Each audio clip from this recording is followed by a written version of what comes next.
ভালো খারাপ দুটো মিলিয়েই দুনিয়াদারি। খারাপ সময়টা আসা মানুষের জন্য অনেক বেশি জরুরি, তাহলে বোঝা যায় যে ভালো সময়টা আল্লাহর কত বড় নিয়ামত। হ্যালো এভরিওয়ান, আসসালামু আলাইকুম। সবাই কেমন আছে? আলহামদুলিল্লাহ আমি বেশ ভালো আছি। আমি সাথী বলছি শরীয়তপুর থেকে। আরেকটি নতুন ভিডিওতে তোমাদেরকে সবাইকে ওয়েলকাম করছি। আশা করছি সব প্রত্যেকে ভালো আছো। আর সকালে উঠে না অনেক কাজই করেছি, যেগুলো তোমাদের সামনে আসলে শেয়ার করা হয়নি। এতগুলো কাজ দেখালে ভিডিওটা অনেক বেশি লং হয়ে যায়, তাই আমি অনেকগুলোই ডিলিট করে দিয়েছি।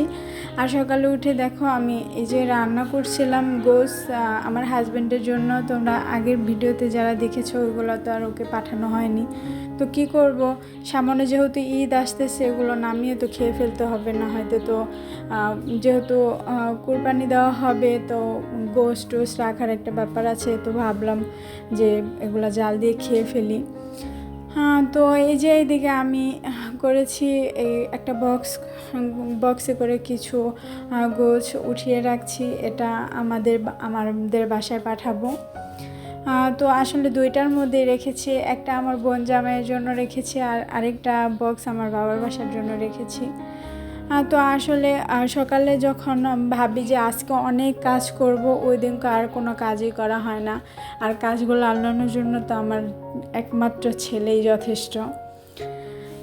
যদিও সকালে ইচ্ছা করে যে সব কাজকাম সেরে রান্নাবান্না করে একটু রেস্ট নেব, কিন্তু সেটা আর হয় না। টুকটাক একটু একটু করে করতে করতে সময়টা চলে যায়। তো এইদিকে আমি চিংড়ি মাছ ভিজিয়েছি। আমাদের না প্রচুর অ্যালার্জি, দেখেন যাই খাই না কেন সব কিছুতেই অ্যালার্জি, কিন্তু কি করব বলেন, খেতে তো হবে। আর এদিকে আমি চিংড়ি মাছ অনেক শখ করে এনেছিলাম, তো ভাবলাম অ্যালার্জি হইলে হোক, কী করার আছে, আজকে তো খেতেই হবে, না হয়তো দেখা যাবে যে এগুলো শেষ না করলে কোনোভাবেই হচ্ছে না। আর বেশি দিন ফ্রিজে রাখলে জিনিস মজা লাগে না। আর যেহেতু আসলে বাড়িতে যদি পুরুষ মানুষ থাকে দেখা যায় প্রতিদিনের বাজারটা প্রতিদিন আনলে আর তাজা তাজা খাওয়া হয়। আর ফ্রিজে রেখে কোনো কিছুই মজা লাগে না। 3 থেকে 4 দিনের বেশি মাছ রাখেন, গোশ রাখেন, কোনো কিছু কিন্তু ভালো লাগে না।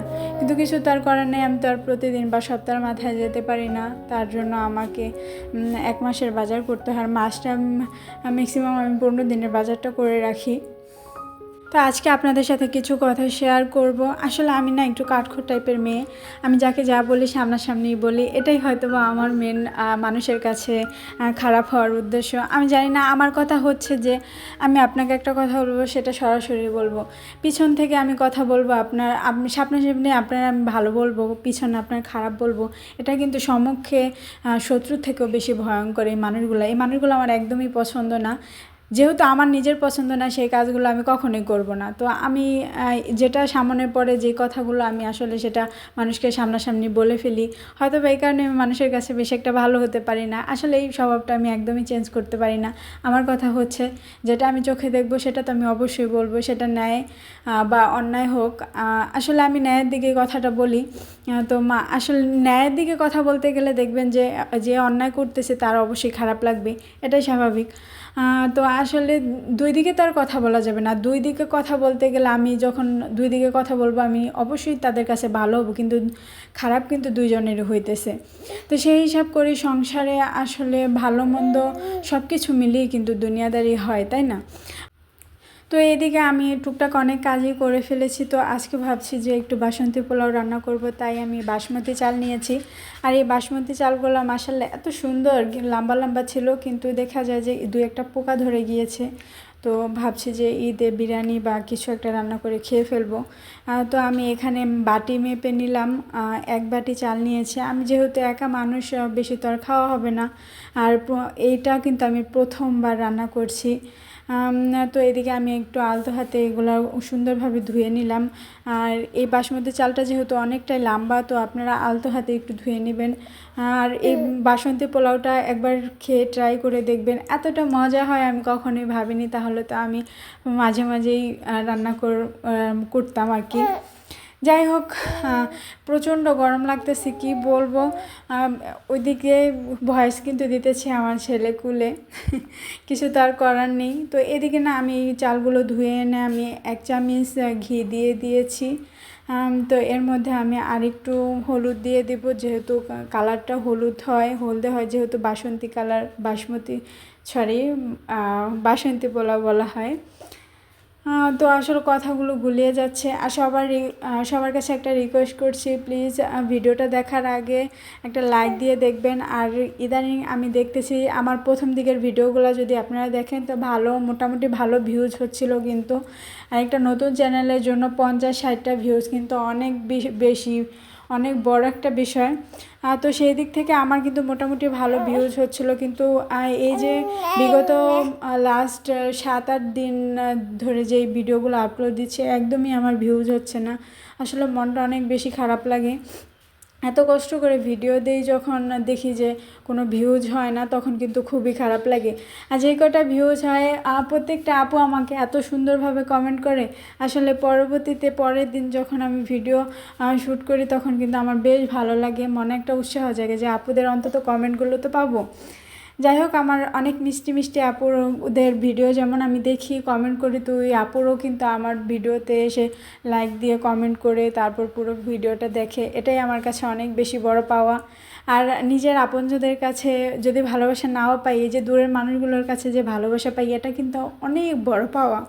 তো এদিকে এই যে আমি কিশমিশগুলো উঠিয়ে নিতেছি, কিশমিশ আর কাজু বাদামটা আমি ভেজে নিয়েছি। আর এই ঘিয়ের মধ্যেই আমি একটু দিয়ে দিলাম, চালগুলো দিয়ে দিলাম। আর এই চালগুলো ভালোভাবে ভেজে নিতে হবে। আর এই চাল ভাজার মধ্যেও কিন্তু ওই পোলাওটা পুরো স্বাদটা চলে আসে। আসলে চালটা একদমই লো আছে ভাজতে হবে, তাহলে কিন্তু একদম সুন্দর হয়, ঝরঝরে হয়। তো আমি যে বাটিটা মেপে চাল নিয়েছিলাম, ওই বাটি মেপে আমি 2 বাটি পানি দিয়ে দিয়েছি। আর একটু হালকা ঝালের জন্য যেহেতু বাসন্তী পোলাওতে ঝালটা খায় না, তাও আমি 5-6টা কাঁচামরিচ দিয়ে দিয়েছি। পোলাওটা না এত বেশি মজা হয়েছিল যেটা বলে বোঝাতে পারবো না। তো যাই হোক, আজকে যেহেতু ফার্স্ট টাইম বানিয়েছি তো অল্প একটু বানিয়েছি, আশা করছি সামনে আর একটু বেশি বানাবো এবং সবাইকে খাওয়াবো। তো অন্য চুলায় কিন্তু আমি আমার বাবুর জন্য একটু রান্না করছিলাম, এই যে সুজি রান্না করছিলাম। আর এদিকে দেখেন আমার ছেলে মালটা খাচ্ছে। ও কিন্তু এই মালটাটা অনেক বেশি পছন্দ করে, আর খেয়ে একদম বুক টুক সব ভিজিয়ে ফেলেছে, একাকার করে ফেলেছে। তো এদিকে দেখেন কতটা সুন্দর ঝরঝরে হয়েছিল, আমি কল্পনাও করতে পারিনি। আমি কিন্তু পোলাও আর খিচুড়ি 2টা রান্না করতে পারি না, সব রান্না করতে পারবো, কিন্তু এই 2টা আমার একদমই পারফেক্ট হয় না।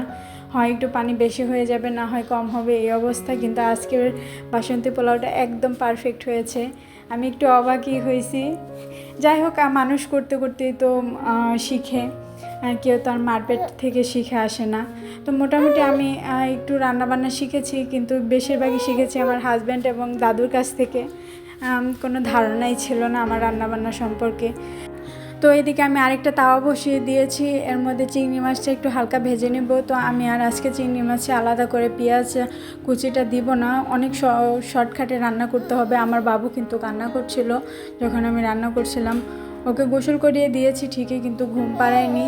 তো এখন ভাবছি যে তাড়াহুড়া করে একটু রান্না করি শর্টকাটে, তারপর ওকে খাইয়ে তারপর ঘুম পাড়িয়ে দিব।